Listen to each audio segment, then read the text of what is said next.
Welcome to Conversations on the Coast, San Francisco's premier author interview program.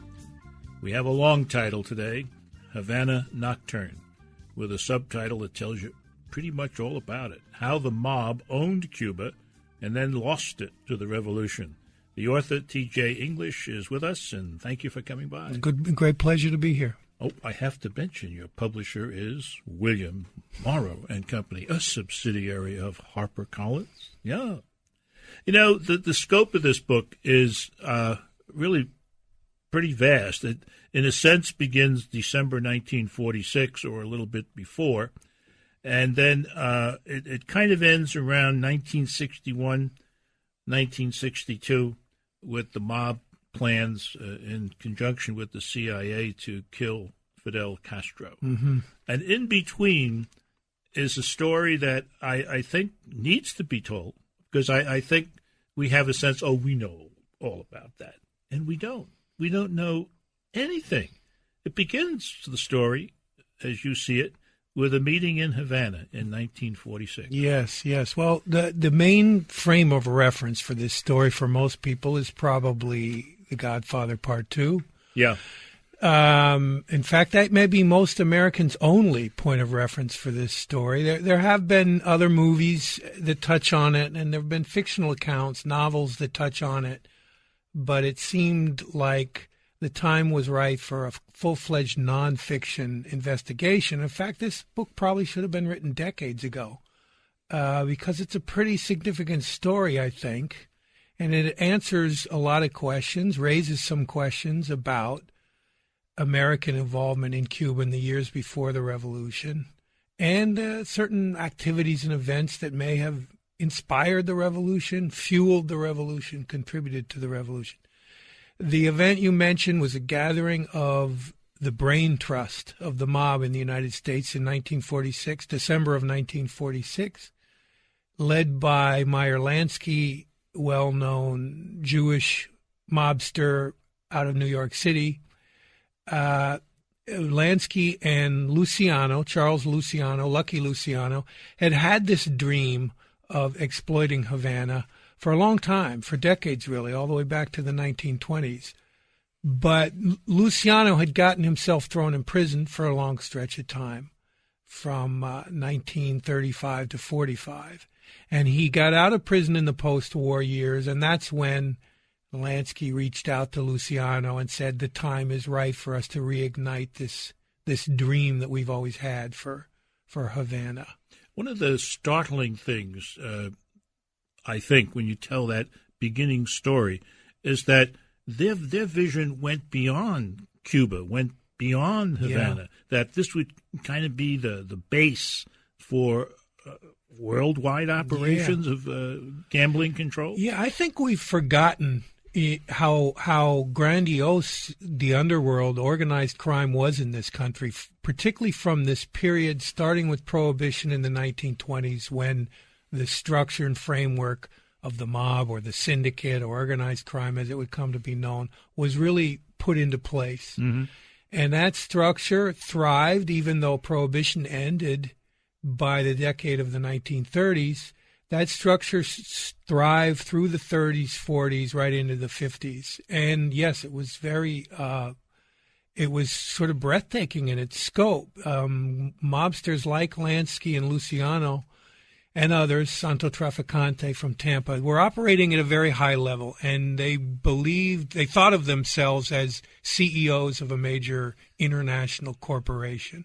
And it really was their ambition to have the kind of influence, international influence, to shape the world economy in some ways and control who got elected president and operate the levers of power at the highest of possible levels. They were also coming off a strange partnership that they shaped up during World War II. The Normandy, a wonderful ship that my uncle worked on as a dock walloper, and who cried when it went down. And that went down in port, probably because of arson done by the Nazis. Yes. And so the United States government said, we need more muscle to guard the ports. And whom did they talk to? Talk to the mafia. The first of a number of these types of alliances that the United States government occasionally would form with the underworld. This was U.S. naval intelligence believing that they needed the eyes and ears of the mob on the waterfront to ferret out spies and saboteurs during World War II. And as a matter of fact, you report that crime did go down. It did. It worked. It worked. This alliance. It was successful. It's also what got Lucky Luciano out of prison. His cooperation with U.S. naval intelligence led to him being given a dispensation by Thomas Dewey. Well, Lucky and Stiegel are not the only characters in here. There's a host of them. And when we come back, we're going to meet some more of them.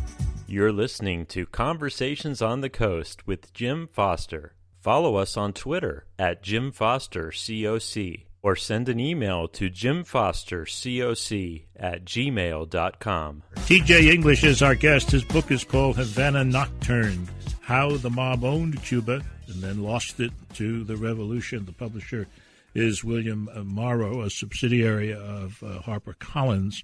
And Kirkus Reviews had something nice to say about it. Crime writer English, Patty Wack, that's one of his previous books, unfolds a story whose main outline will be familiar to any fan of The Godfather Part 2, but whose twists and turns no screenplay could keep up with.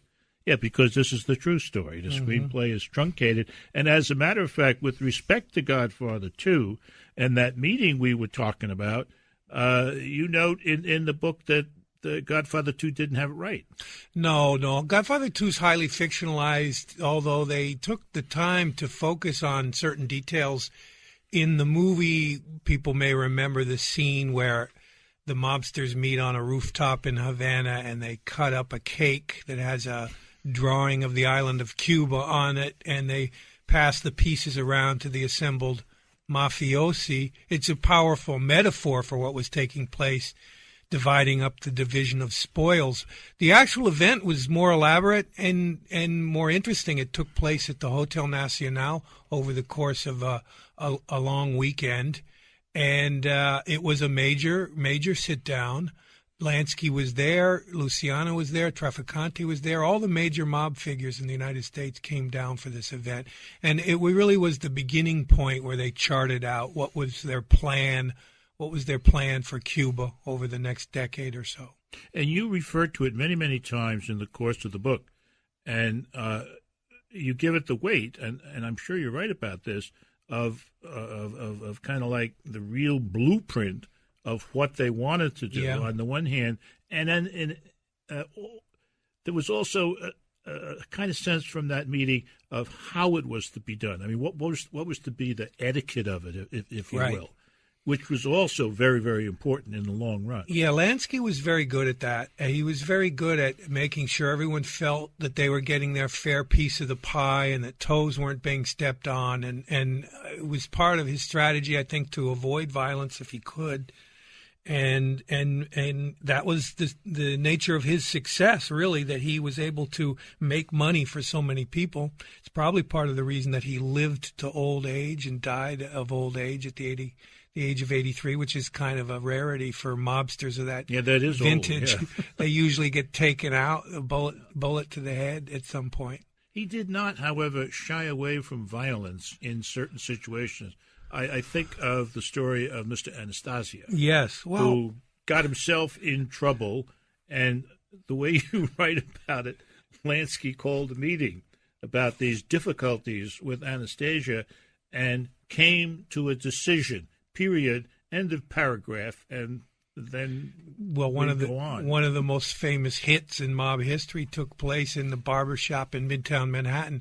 Yeah, Lansky's hands were not clean, although his strategy usually was to maintain a kind of a level of business that eliminated violence. But when it was needed, it was needed. Mm-hmm. And Albert Anastasia was a pretty feared, unlike Lansky, Anastasia was the type of mobster who had risen to power through violence by his own hand. And when Albert Anastasia decided that he wasn't happy with the division of spoils in Cuba and that felt he wasn't getting his fair piece of the pie, Lansky knew there was going to be trouble, and there was only one way to deal with Albert Anastasia, and that was to take him out. And out he went. Out he went. Almost in dramatic almost fashion. in the next paragraph. Yeah. In a way, the mobsters' efforts to run gambling and all other forms of vice and entertainment in Cuba came under the control of what you might call a triumvirate of Meyer Lansky, Santo Trafficante, and Fulgencio Batista. Yes. Are these strange bedfellows, or do you think they kind of naturally came together? Well, yes and no. It's pretty interesting. Even Trafficante and Lansky, who wound up being partners in this scheme, were also kind of competitors. They didn't really like each other much. That's right, yeah. Trafficante's father had been involved in Cuba going all the way back to the 1920s. Trafficante always felt that he should have been the top man in the Havana mob, the Havana syndicate. But then the New York boys came along, and it was Lansky that had the relationship with the president, Batista. And so Lansky wound up being the top man. And that was part of the genius of Lansky, which he inherited from a fellow by the name of Arnold Rothstein. Rothstein's advice to him was always pay the authorities up front. And he did that. And that's compromised the legitimate forces of government in politics and law enforcement, and cover yourself that way. And you're right, Rothstein was the earliest purveyor of that on sort of a grand level, and Lansky learned that from Rothstein. Yeah, they had a kind of a father and son relationship. Yeah, they were both Jewish. They were both Jews operating within a mostly Italian universe, and that was part of the nature of their relationship. Havana Nocturne does more than capture the big story. It also shares with us the glitz and the glamour of these times in Havana. You're listening to Conversations on the Coast with Jim Foster. Follow us on Twitter at Jim Foster COC, or send an email to jimfostercoc@gmail.com. This is Jim Foster. It is Conversations on the Coast. The title of the book today, Havana Nocturne, How the Mob Owned Cuba and Then Lost It to the Revolution. The author, who is with us, T.J. English. And T.J. tells me that the book's been well-reviewed around the country, but Jim Foster doesn't have copies of those reviews, so he's going to have to read something from Library Journal. English, that's you, mixes his own insights about the Cuban Revolution into his specific accounts of mob influence and criminal activity. The results, and this is the best you can get from Library Journal, the results are highly recommended. I'm sorry about that. I really am. I would like you to talk, try to give us a sense of 1955 in Havana, when I think things were going best for the mob, so to speak. Yeah. Well, this dream they'd had really came to fruition in these years from about 1952 to 59. And part of the plan was to create this entertainment scene that developed in Havana that was really quite extraordinary. Anyone who passed through there in the 50s and had any firsthand experience with it will tell you that the music was incredible. The mambo scene, mambo was both a dance craze and a music craze that was unfolding. Afro-Cuban jazz, what we now know as Latin jazz, sort of came into being during this period. Mm-hmm. The floor shows at the nightclubs were the most elaborate and exciting nightclub floor shows probably ever staged anywhere up to this point in history. I think even the mobsters were surprised by the ways in which Afro-Cuban culture was used in the nightlife of this era. And so you'd go to a floor show and it would integrate elements of Santeria and Afro-Cuban music and dance, and it was really quite exciting. And it became a major draw for tourists and mobsters and high roller gamblers from all over the world that flooded through Havana during the various tourist seasons from year to year. Also hard at work at this very same time was a fellow by the name of Fidel Castro, who survived being sent to prison. Batista made a big mistake, declaring a general amnesty for individuals who were involved in one of his attacks on his army. and Castro comes out, goes deep into the hills, and starts to make reality out of his dream. Yes. Of having I don't know, would you call it a peasant revolution? Yeah, it really was. It's funny. You mentioned dream. Everyone had a dream for Cuba. All of these characters had a dream. That's right. The That's right. mobsters had their dream, and the revolutionaries had their dream. Just so happened that these two dreams were in stark contrast, and they couldn't really be resolved together. And so you had this extraordinary historical process of, on the one hand, the mobsters' plundering of Havana, and at the same time, the parallel story of the revolution running side by side. Mostly the revolution was happening outside of the city of Havana, in around the island, and sort of working its way inexorably towards Havana. But the mobsters, of course, greatly underestimated what was happening. They believed that they had things under control, that they had this relationship with the supreme power on the island, Batista, who controlled the government and controlled the military. And the media. And the media, censorship. Yeah, he was a repressive dictator. They had this incredible economic engine running in Havana, so they thought they had it covered. And the revolution built from the ground up. I mean, it really started with about Fidel Castro, his brother Raul, Che Guevara, and maybe a dozen other guys up in the mountains. And they set about, first and foremost, winning over the hearts and minds of the campesinos, the country people.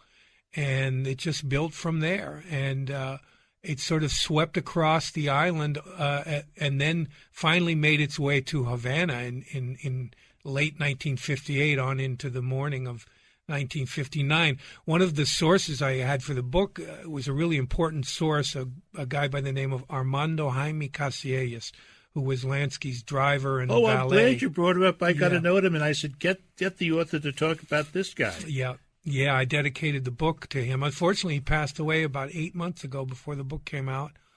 But he the way you present things that he knows or says, like they're direct quotes. Yeah. From interviews? Yes. Had he written anything? He had been interviewed in a book that was published only in Spanish called The Secret Life of Meyer Lansky in Havana by a Cuban journalist. I had to go down to Cuba to find this guy.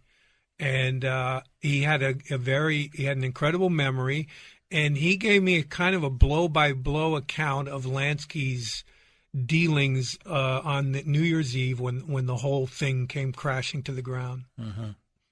I think he's the most important minor character in the whole story, and you see many of the events through his eyes in this book. Yes. Well, this is a book where we can see many events, and as I said, events that we think we know a lot about, but we really don't. And we have to thank T.J. English for bringing them to us in a book that is nonfiction but reads like a great novel. Havana Nocturne is the book. T.J. English is the author. This has been Conversations on the Coast, and I'm Jim Foster. Follow us on Twitter at Jim Foster COC, or send an email to jimfostercoc@gmail.com.